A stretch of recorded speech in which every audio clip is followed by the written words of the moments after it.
इस श्रृंखला में हमारे पहले वार्ताकार हैं कथाकार नवीन कुमार नैथानी। समकालीन हिंदी कथा साहित्य की दुनिया में नवीन कुमार नैथानी जाने माने नाम हैं। आपकी कहानियाँ हमें मानवीय अनुभवों की नई जगहों पर ले जाती हैं। ये जगह निसंदेह वास्तविक जीवन में अवस्थित हैं। औद्योगिकरण और तेजी से बढ़ते शहरीकरण के दौर में भारतीय ग्राम समाज की संरचना में भारी बदलाव आया है। नवीन कुमार नैथानी इस दौर के मनुष्य की अंतरकथाओं की खोज करते हैं। यह गौरतलब है कि लेखक द्वारा खोजे गए बूढ़े पात्र हमेशा याद में बने रहते हैं। आपका अभी तक सिर्फ एक कथा संग्रह सॉरी की कहानियाँ प्रकाशित है। वर्ष 2009 में प्रकाशित इस संग्रह में वर्ष 1988 से वर्ष 2005 तक की कहानियाँ संकलित हैं। चोट घटड़ा कहानी पर आपको कथा अवार्ड, पारस कहानी पर रमाकांत स्मृति सम्मान और समग्र लेखन पर प्रोफेसर ओम प्रकाश मालवीय सम्मान मिल चुका है।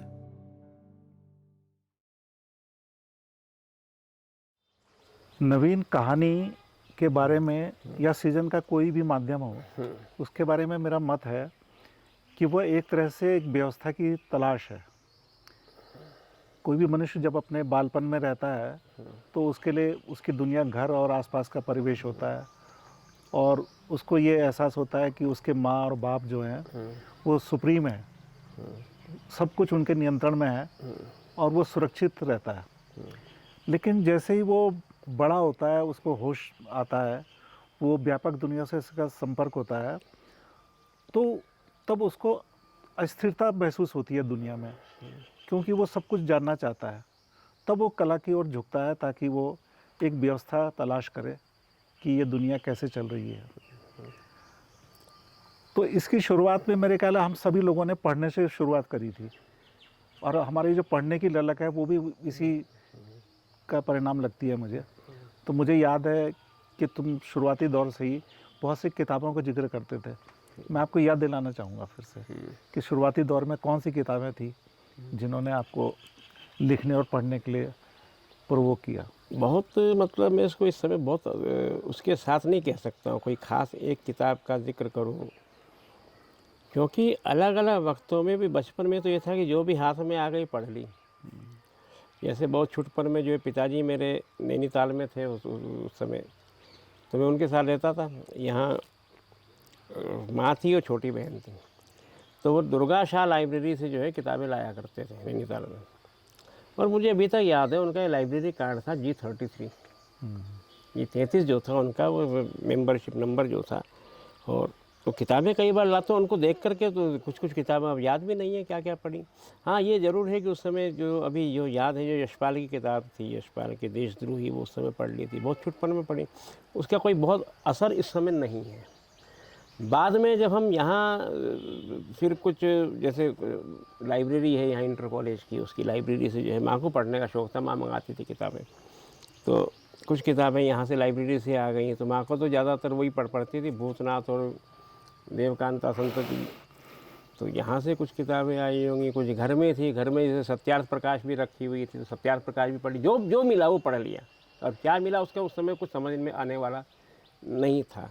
मैं याद दिलाऊं आपको कि काफ़ी पहले तुमने मेटामॉर्फोसिस पढ़ी थी काफका की।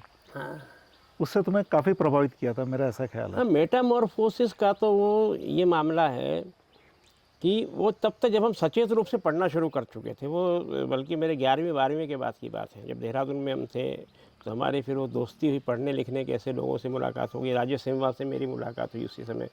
तो कर्णपुर में हम लोग, हमारे चाचा जी के यहाँ, वो मेरा चचेरा भाई है राजीव, तो उसके साथ जो उसके बचपन से पढ़ने वाले साथी थे, राजेश सेमवाल, हिमांशु, आशुतोष पांडे, ये 4-5 दोस्त थे, ये आते थे वहाँ। मेरी भी इनसे दोस्ती है, तो मेरी बाद में जो है राजेश सेमवाल से ज़्यादा चलने लगी, जो कि उसको ही पढ़ने का शौक़ था। तो उस समय वहाँ कबाड़ी बाज़ार से देहरादून में पुरानी किताबें और पत्रिकाएँ मिलती थी, जैसे नई कहानियाँ के पुराने अंक मिल गए। तो उस समय हमने शुरुआती दौर में ही जो पढ़े, तो वो नई कहानी को बहुत ज़्यादा पढ़ा। जैसे निर्मल वर्मा पढ़ लिए, जब तक कि सामान्य तौर पर लोगों की जो यात्रा होती पढ़ने की वो बहुत बाद में जाते हैं, पहले कुछ और पढ़ते हैं। तो हमारे कुछ इस तरह से रहा। तो उस समय पढ़ने के दरमियान क्या हुआ कि मेटामॉर्फोसिस का जिक्र बहुत आता था। उस समय की पत्रिकाओं में लेख छपते थे जो भी थे, तो अस्तित्ववादी, तो दर्शन, और उसके साथ एक मैंने पढ़ी नहीं थी कहानी मेटामॉर्फोसिस। मैंने बहुत बाद में जा कर के पढ़ी, उसके बाद मतलब जब से उसके दिमाग में इम्प्रेशन बना हुआ था। तो पढ़ने के बाद जिस कहानी का बहुत ज़्यादा जिक्र आप कर चुके होते हैं, कई बार ऐसा होता है बहुत सारी ऐसी रचनाएं जिनका बहुत ज़्यादा जिक्र होता है और आप उसके बारे में कुछ धारणाएं पहले से बना लेते हैं, और जब पढ़ते हैं तो लगता है कि उस तरह की नहीं है, या आपका कई बार मोहभंग होता है।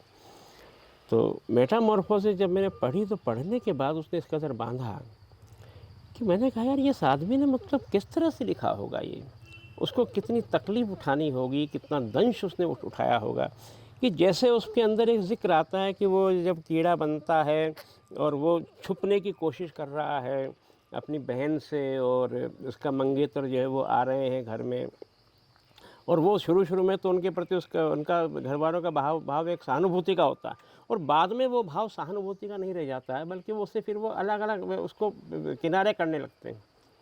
तो उसकी बहन जो है, एक दृश्य है कि उसमें ज़िक्र है वो पियानो बजा रही है, उसका मंगेतर है, और उसकी इच्छा होती है कि वो उसकी अपनी खुशी का इजहार करे कि वो कितना सुंदर पियानो बजा रही है, और जब वो बाहर को निकलता है तो उससे डर जाते हैं। तो उसके अंदर की जो ये जो चीज़ थी, ये जो पीड़ा थी, और ये जो एक अपने जिसको आपने काफका ने एक उसके तरीके से एक उसकी एक कीड़े की रूप में रखा है, उसकी दुख, तो कितना तकलीफ उसको उठानी पड़ी होगी, कितना दंश उसको झेलना होगा, और एक आदमी जो उससे अलग एक दूसरी भाषा में लिख रहा है। तो इसका जो असर था वो बहुत गहरा असर था, और ये बल्कि इतना ज़्यादा असर लगा कि उसके बाद लगा कि लिखना ही बेकार है, हम ऐसा लिख नहीं सकते कुछ भी। हाँ, क्योंकि अगर भाई लिखना है तो ऐसा ही लिखो या इस तरह का लिखो, तो मतलब लिखना बेकार है। और मुझे बल्कि उस समय मैंने गिरिराज जी को पत्र भी लिखा था। गिरिराज जी जब मैं IIT कानपुर में उनका संपर्क हुआ था, तो बाद में लिखा था, मैंने कहा अब तो जो है ये मेटामॉर्फोसिस मैंने पढ़ ली है और इसका ही असर पड़ा है ये। तो उनका भी जवाब आया था, हो सकता है कहीं मेरे पास उन्होंने कहा कि भी ऐसा है कि विश्व साहित्य में तो जो है हर जगह अनमोल रत्न हैं छिपे हुए। अच्छा। जो भी पत्थर उठाओगे उसके अंदर तो उसके नीचे अनमोल रत्न मिलेंगे। अच्छा। तो वो असर तो था ही उसका। मेरे ख्याल है कसब ने भी तुम्हें बहुत प्रभावित किया। कसब तो खैर वो तो क्योंकि मनोहर श्याम जोशी तो उनकी तो बात ही निराली है ना। कसब तो एक तो अपनी भाषा के लिए, अपने परिवेश के लिए, भाई एक जगह उसमें एक जिक्र आता है कि उसका जो नायक है DDT देवी दत्त तिवारी, वो जो है इसका विवाह हो रहा है, उसके बाद वो लानत भेजता है। तो अल्मोड़ा में वो जा रहा है और उस लानत में कोई, मेरा ख्याल है कि कुमाऊनी संस्कृति का कोई शब्द नहीं बचा होगा जो उस लानत में छूटा हुआ हो। तो वो इतनी सहजता के साथ मनोहर श्याम जोशी लिखते थे, इतनी सहज। अब कसब का अब अभी शुरुआत से जो है कि वो बेबी जो है बैडमिंटन में जिला स्तर के चैंपियन है, यह बात अलग है कि इस जिले में बैडमिंटन स्तरीय नहीं है। या जो नायक नायिका का जो पहला जो वर्णन होता है, तो अब उनका जो अंदाज है जोशी जी का लिखने का कि अब नायक नायिका के प्रथम साक्षात्कार का वर्णन करना है मुझे, मेरी लेखनी किंचित संकोच में पड़ गई है। भदेश से सूधी समीक्षकों को विरक्ति है, मुझे भी है थोड़ी बहुत। अच्छा। लेकिन क्या करूं, यदि प्रथम साक्षात्कार के समय नायक एक अस्थायी टट्टी में बैठा हुआ हो तो मैं उसे किसी भी साहित्यिक चमत्कार से ताल में तैरती नौका में नहीं बैठा सकता। तो उनका जो अंदाज था जोशी जी का, उनकी भाषा के साथ जो खेलने का अंदाज, उसका तो भाई हर आदमी जो है मुरीद होगा। तो अच्छा, कसब का जिक्र भी उस तरह से हुआ।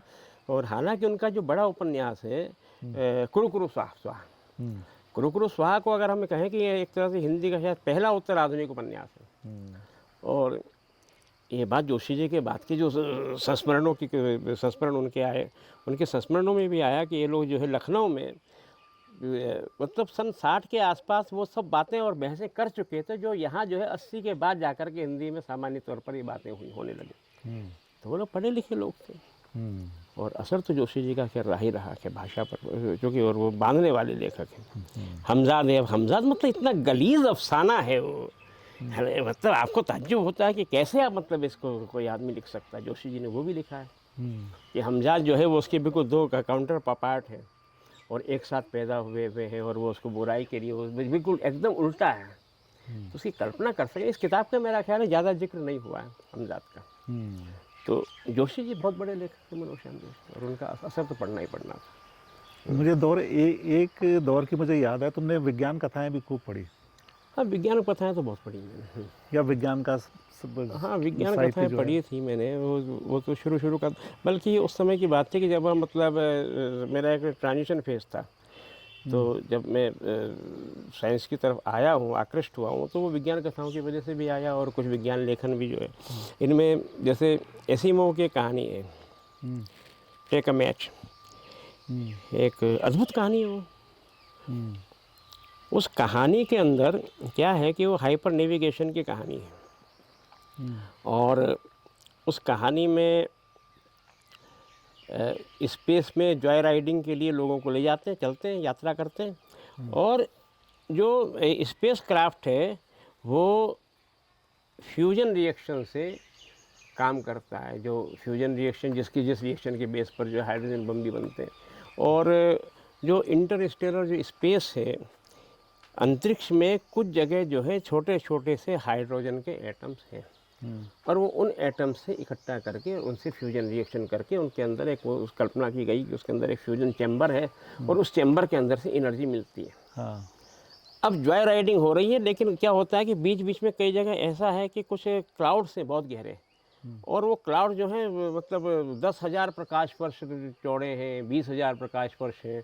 तो अगर जो स्पेस क्राफ्ट है वो प्रकाश की आधी गति से चल रहा है, अगर वो उस क्लाउड के अंदर फंस गया तो उसको तो फिर 10,000 प्रकाश वर्ष से 20,000 साल लग जाएंगे वहाँ से बाहर निकलने में। तो वो वहाँ पर क्वांटम जंप लेता है कि वहाँ से सीधे स्पेस क्राफ्ट एकदम ऊपर चला जाता है। इस तरह के कॉन्सेप्ट पर वो चीज़ है। अब होता क्या है कि इस कहानी के अंदर सारा पेच ये है कि उसके अंदर जो है वो किसी वजह से उसको पूरी एनर्जी मिल नहीं पाती, इसलिए वो ऊपर पहुंच नहीं पाता है, और वो उस क्लाउड के अंदर फंस गया। अगर एनर्जी उसको पूरी मिल गई थी, तो पूरी एनर्जी मिलती तो वो ऊपर चला जाता। उस के अंदर जो यात्री हैं उनमें एक पुराना, एक बूढ़ा, वो स्कूल का टीचर है, वो बैठा हुआ है, और जहाज़ के अंदर जो ये लोग थे, सब के सब लोग जो है वो बहुत परेशान हैं। जो चलाने वाले हैं, पायलट है, और दूसरे लोग हैं। वहाँ पर एक एक्सपर्ट भी है जिसका नाम इसमें रखा गया फ्यूजनिस्ट, जो फ्यूजन रिएक्शन के बारे में जानता है, फ्यूजन चैम्बर के बारे में जानता है, वो एक्सपर्ट है। अब ये सब लोग जो है वो परेशान हो गए कि उनको एनर्जी मिली नहीं थी, और फ्यूजन रिएक्शन में जो अब कहीं हाइड्रोजन मिल नहीं सकती, अगर हाइड्रोजन मिलती तो वो बाहर निकल जाते, और एनर्जी चाहिए बहुत थोड़ी सी, लेकिन क्या करें, अब वहाँ तो कार्बन डाइऑक्साइड और कई चीज़ें हैं जो क्लाउड है। तो इसको पता लगता है, तो जो बीच में से होस्टेस है उसके पास आकर के ये स्कूल टीचर उसको टोकता है, कहता है कि मुझे लग रहा है कहीं कुछ गड़बड़ हो गई, जरा मालूम करो कि गड़बड़ क्या है। तो वो जाती है कि कहती है कि वहाँ तो जो पैसेंजर्स के बीच में एक स्कूल टीचर है, और वो इस तरह की बात कर रहा है। तो वो लोग फिर कहते हैं कि नहीं, उसको समझा दो कि ऐसा कुछ नहीं है। वो फिर आती है और वो कहती है कि भाई ऐसा कुछ नहीं है, यहाँ सब कुछ ठीक ठाक है, तो ये तो नॉर्मल रूटीन है, ऐसा होता रहता है इसके बीच में से। फिर वो कहता है कि देखो, उनको बोलो कि क्या फ्यूजन चैम्बर जो है बंद है। अब वो ये शब्द जाकर के अंदर कह देते हैं कि वो देखे रहा फ्यूजन चैम्बर बंद है। अब वो परेशान हो गए। वो कहते हैं कि ये आदमी तो इसका मतलब इसको पता है अभी लोगों के बीच में जाएगा और वहाँ पैनिक फैलेगा, अब हम फंस तो गए, मरना तो है ही है इसके अंदर। लेकिन एक पैनिक के बीच में से क्या है कि अब आगे जो होगा तब तक, जब तक चल रहा है तब तक चलने दो, इसको बुला लो। उसको बुलाया जाता है, वो अंदर आता है। तो यहाँ पर जो है एसिमोव बड़े शानदार तरीके से एक व्यंग्य करते हैं। वो स्कूल टीचर के वो अब अपने बारे में कहता है, मैं तो स्कूल में बच्चों को बताता हूँ कि पहले कभी केरोसिन हुआ करता था, कभी दिया सराई से भी जला करके हम आग जलाया करते थे। तो कहानी का जो शीर्षक है टेक अ मैच, तो वो वहीं से इमेज बॉक्स से है। तो बीच में वो एक वाक्य कहता है, वो वाक्य बड़ा शानदार है।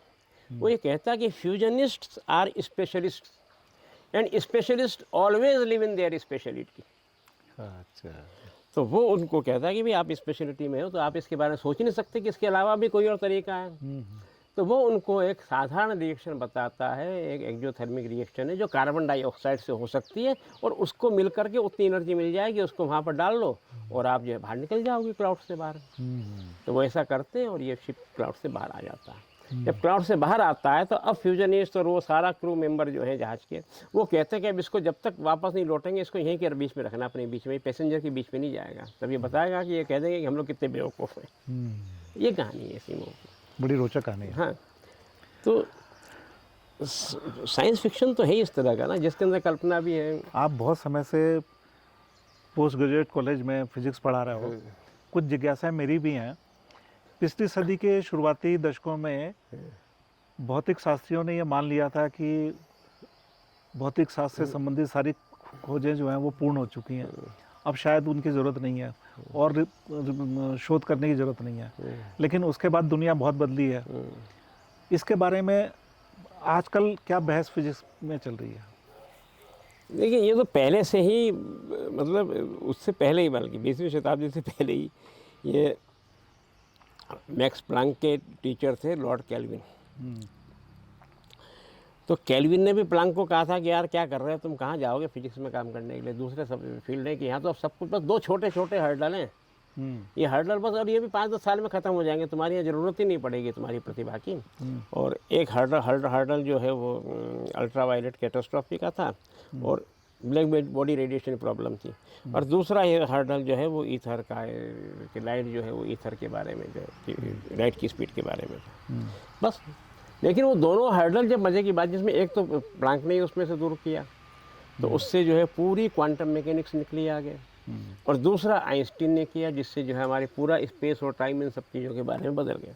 और ये तब से लेकर के आज तक मज़े की बात ये है कि अल्टीमेट जो एम था ये आइंस्टीन का भी था कि यूनिफिकेशन, इसके सारे के सारे नेचर के इतना सिंपल तरीके से, इतने सीधे साधे तरीके से किसी एक सूत्रता हम उसके बीच में खोज सकें। और आज भी यही है, वहीं तक पहुँचे, क्योंकि जब तक हम जितना पहुँचते हैं, जितना जानने की कोशिश करते हैं और ये लगता है कि बहुत कुछ जान गए हैं, कोई ऐसी चीज़ पता लगती है कि उससे लगता है कि अभी तो इससे ज़्यादा जो है वो जानने के लिए बचा हुआ है। तो ये सारा जो निरंतर जो प्रक्रम है ये इसी तरह का है। अब हुआ ये है कि बाद में जाकर के, अब चूँकि अब साइंस, आइंस्टीन के ज़माने तक तो बहुत सारा कुछ जो है वो थॉट एक्सपेरिमेंट आइंस्टीन ने सिर्फ सोच करके ही पूरा किया, लेकिन अब आज के समय में इसमें जो टेक्नोलॉजी का इतना ज़्यादा इस्तेमाल है, बिना टेक्नोलॉजी के जब हम अल्टीमेट उसके बारे में बात करते हैं, तो चाहे हम कॉस्मोलॉजिकल स्केल में जाएं, चाहे हम एटॉमिक स्केल में जाएं, तो वहाँ पर हमें जो है बहुत ज़्यादा, बहुत महंगे इंस्ट्रूमेंट्स भी, अब LHC की बात करके कह दो कि हेड्रोन कोलाइडर जो लार्ज है, हेड्रोन कोलाइडर है, इतने महंगे हैं ये कि इनका इंस्टॉलेशन करना, इसके पीछे इतना खर्चा करना, इसमें टेक्नोलॉजी का इनोवेशन इतना ज़्यादा है, और अभी तक उन बुनियादी समस्याओं की तरफ अभी पहुंच ही रहे हैं और उसी के आसपास घूम रहे हैं। तो ये तो हमेशा ही है, अभी भी चैलेंज यही है, वह यूनिफिकेशन का चैलेंज है। वो नई नई थ्योरीज आती हैं, फिर कोई थ्योरी आती है तो उसके बाद लेकिन वो एक्सपेरिमेंट से उसको फुलफिल नहीं करते कभी। अब भी जैसा सबसे बढ़िया उदाहरण तो हमारा यही है, हिग्स बोसोन का है, कि जब वो पोस्टुलेट किए गए कितने साल के बाद जो है, चाहे 50 साल से ज़्यादा लग गया उसके बाद तब जा करके वो डिस्कवर हो पाए। तो इस तरह की समस्याएं आजकल तो उसके बारे में, बल्कि यूँ कहें कि ये समस्या अल्टीमेटली जो है ये विज्ञान और दर्शन के बीच की जो एक बहुत बहुत धूमिल और बारीक जो एक सीमा रेखा है, उसके बीच में हम कहीं पर है इस वक्त। वो साइंस और फिलोसॉफी जो है वो लगभग एक जगह के आसपास कहीं पर है। तो अब फिलोसोफर का काम भी ख़त्म हो गया और वहाँ पर वो बहुत वैज्ञानिकों का काम चला आ रहा है। अब वो वैज्ञानिक उस क्षेत्र में जा रहे हैं जहाँ फिलोसॉफी को जाना चाहिए। अच्छा, तो ये चीज़, और फिलोसॉफी जो है वो अपने उन चीज़ों के लिए वो विज्ञान की तरफ देखती है। तो इस समय इस तरह की दिक्कतें तो है ही हैं। और कंपार्टमेंटलाइजेशन हुआ है एक तरह से, और लेकिन एक तरह से जो एक से दूसरी बाउंड्री जो है वो ख़त्म भी हुई है। इतनी जो महत्वपूर्ण घटना जो आप बता रहे हो कि जो फिजिक्स का और दर्शन का जो संबंध है, लेकिन सामाजिक घटनाएं तो कुछ और ही इशारा करती हैं। क्या कभी ऐसा हो सकता है कि विज्ञान के सहारे हम फिर से अपने समाज को सुगठित करें और इस दिशा में सोचना शुरू करें ताकि हमारी बहुत सी सामाजिक समस्याएं उनका समाधान निकले? दिक्कत ये है कि इसका जो इसका ये एक कंट्राडिक्शन है। इसको आप यहाँ भी समझ सकते हैं कि इस समय विज्ञान की जो खोजें हैं और वो बहुत ज़्यादा चूँकि टेक्नोलॉजी पर बेस्ड है। टेक्नोलॉजी की भूमिका बहुत महत्वपूर्ण हो गई है और टेक्नोलॉजी पर जो वर्चस्व है वो वर्चस्व किसका है? वो पैसे का है, वो पूंजी का वर्चस्व है। तो उस तरह से बल्कि यूँ कहा जाए कि विज्ञान भी जो है वो अपने आप में एक इंडिपेंडेंट कोई वैल्यू नहीं है, कोई अलग से उसको लेकर के कुछ कह नहीं सकते। आज तो आप जो भी रिसर्च कर रहे हैं, अच्छा आम आदमी के ज़िंदगी में तो जैसे हम इसको देखते हैं कि फार्मेसी और दवाओं के बारे में पता लगता है, तो उनको जो फंडिंग जो है वो जहाँ से जो भी होगी वो दवाई की कंपनियां करती हैं। लेकिन जो शुद्ध विज्ञान है जैसे फिजिक्स है जिसके अंदर कि आप बहुत वैसी चीज़ें करते हैं, तो यहाँ भी अब नई खोजों के लिए तब तक आपको वो नहीं कर पाएंगे जब तक कि आप कन्विंस नहीं करेंगे कि पैसा देने के लिए कि हम इतना पैसा किस लिए दें। मतलब ये दोहरा भाई एक तरह से ये दो तरफा मामला है। दो तरफा मामला क्या है कि पैसे की भूमिका इतनी ज़्यादा हो गई है कि अब उस तरह से खोज करना, वो सारे जो चीज़ें वो तो एक्सप्लोर किए जा चुके हैं। इसका मतलब जो शुद्ध विज्ञान है वो भी पूंजी के हवाले है। हाँ, पूंजी के हवाले, निश्चित रूप से पूंजी के हवाले। बहुत कम लोग होंगे जो उस तरह से सोच सकते। आप ये तभी तो मैंने कहा कि ये जो समस्या है वो फिर वो दार्शनिकों के और उसके पास चली जाती है ना। एक थ्योरेटिकल जो फ्रेमवर्क है, थ्योरेटिकल, क्योंकि ये साइंस का सब, या तो आप साइंस के उसके जो पूरा तबका जो है वो थ्योरेटिकल जब तक कि वो एक्सपेरिमेंट से वेरीफाई नहीं होगा। और एक्सपेरिमेंट्स इतने कॉस्टली हो गए हैं, उन एक्सपेरिमेंट्स को डिवाइस करना, उसके बारे में फिर सोचना, उसके बाद उस थ्योरी को चेक करना, वो उस लेवल तक पहुंच चुका है कि वो इतना खर्चीला मामला है कि वो सबके बस का नहीं है। और उनके लिए फंडिंग के लिए भी जो है लोग ये इसीलिए तो कहते हैं कि हम भविष्य के बारे में कभी बात करेंगे। तो ऐसे तो सिर्फ बहुत वैसे वैज्ञानिकों के अंदर जो निजी रूप से जो है ये जो मामला है, ये मतलब विज्ञान के वर्टिकल ग्रोथ की बात आप कर रहे हो, लेकिन मुझे लगता है कि इसकी हॉरिजॉन्टल ग्रोथ भी नहीं हुई है, समाज तक पहुंचा नहीं है विज्ञान। ये एक बड़ी समस्या है। हाँ, समाज तक असल में उस तरह से नहीं पहुंचा ना। जो टेम्पर की जब हम बात करते, जिसको हम साइंटिफिक टेम्पर कहते हैं, अगर उस तरह से जो दृष्टिकोण जो सामान्य, उसके लिए बहुत लंबी चौड़ी खोजों की ज़रूरत नहीं है। उसके लिए तो हमें सिर्फ बुनियादी चीज़ें, जो तार्किकता है, जो ऑब्जेक्टिविटी है, जो वस्तुनिष्ठता है, इन चीज़ों की आवश्यकता है। उसके लिए बहुत बड़ा साइंटिस्ट होने की ज़रूरत नहीं है, बहुत बड़े वैज्ञानिक, उन सत्यों की भी ज़रूरत नहीं समाज तक जाने के लिए। लेकिन हुआ क्या है कि इस समाज के अंदर जो छवियां बनी हैं वो दूसरे तरीके से बनी हैं। उसमें क्या है कि आप विज्ञान का सहारा तो लेते हैं, आप चाहते भी हैं कि ये चीज़ें वैज्ञानिक कसौटियों पर कसें, लेकिन आप उसका फ़ायदा इस तरह से उठाना चाहते हैं कि विज्ञान के नाम पर आप अवैज्ञानिक चीज़ें, अतार्किकता को, उसको बढ़ावा देने का काम करते हैं। और ये जो काम है ये राजनीति करती है, और ये निश्चित रूप से राजनीति करती है। वो अपने तरीके से एक सही और एक मुकम्मल चीज़ों को बनाने का वो नहीं कर पाते कि लोग उस तरह से सोचें। क्या आपको लगता है कि एक लेखक को एक वैज्ञानिक और तार्किक तरीके से सोचने के अलावा जो समकालीन राजनीतिक माहौल है उससे, उसके बीच से गुजरना ज़रूरी है? देखो, माहौल है उसके बीच में से, अब वो तो रहेगा, तो वो तो उसके बीच में गुजरता ही है। मेरा मतलब है उसको कहीं ना कहीं अपना थॉट तो चूज़ करना पड़ेगा। देखिए, थॉट चूज करना, वो आप लिखते समय तो आप सचेत रूप से, आप यूँ कहो, अगर मैं कुछ लोग हो सकता है ऐसा कहते हैं कि वो सचेत रूप से उनके लिए लेखन जो है वो एक राजनीतिक कर्म ही है, एक राजनीतिक कार्यवाही। बहुत सारे लेखक ऐसा मानते हैं, इस तरह से करते हैं। मैं इस चीज़ में जो हूँ, मैं असहज महसूस करता हूँ अपने आप को। ये एक खास, क्योंकि राजनीतिक कर्म जो है वो एक बिल्कुल ही वो एक अलग तरह से वो आपको पूरे चीज़ों के फ्रेमवर्क को एक खास तरह से खास दिशा की तरफ देखना, क्योंकि राजनीतिक कर्म जो है अल्टीमेटली वो एक सामूहिक गतिविधि है, वो एक इंडिविजुअल गतिविधि नहीं है। वो निश्चित रूप से सब सामूहिक गतिविधि। और लेखन जो है वो नितांत अकेले आदमी की, अकेले व्यक्ति की गतिविधि है। लिखते समय आप बहुत अकेले होते हैं, आप कभी भी आप उस समय कहीं इस तरह से समूह के बीच में नहीं, भले ही आपके बीच, आपके पूरे बनने में समूह का हाथ है, आपके पूरी विचारधारा में समूह का हाथ है, हर चीज़ों में है, लेकिन लिखते समय तो आप एकदम अकेले, निपट अकेले हैं आप। तो उस तरह से तो नहीं, लेकिन हाँ आपके बनने में जो है, आपके बनने में, आपके पूरे विचार प्रक्रिया में जो है वो राजनीति का हाथ तो होता ही है। जिस तरह के समाज से वही चीज़ आती है, और वही आपका एक कोई पक्ष भी होता है तो वो पक्ष उस तरह से नहीं आता, लेकिन आपके लेखन में वो चीज़ें। लेकिन मेरा ख्याल है नवीन कि जब हम अकेले होके भी लिख रहे होते हैं तो जो अनुभव हम समाज में कर चुके होते हैं उसका प्रभाव तो जरूर पड़ेगा ही, अकेले होने के बाद भी। नहीं, प्रभाव तो पड़ता है, वो तो आपके पूरी बनावट के अंदर आ जाता है ना, वो तो आपके पूरे मनोजगत का भी हिस्सा बन जाता है।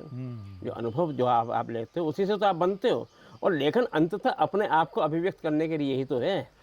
अगर आप खुद एक तरह से आप खुद को ही अभिव्यक्त करते हैं, तो उस खुद में उस खुद के अंदर जो है वो सारी दुनिया भी है। वो कितनी ज़्यादा आई, कितना ज़्यादा है, उतना ज़्यादा व्यक्त होगा, जितना कम होगा उतना कम समाज भी शामिल रहता है उसमें। हाँ। नवीन, हम इतनी देर से बातें कर रहे हैं, हमें समय पता ही नहीं चला, और धूप बहुत तेज लग रही है। चलो अंदर चलते हैं। चलो।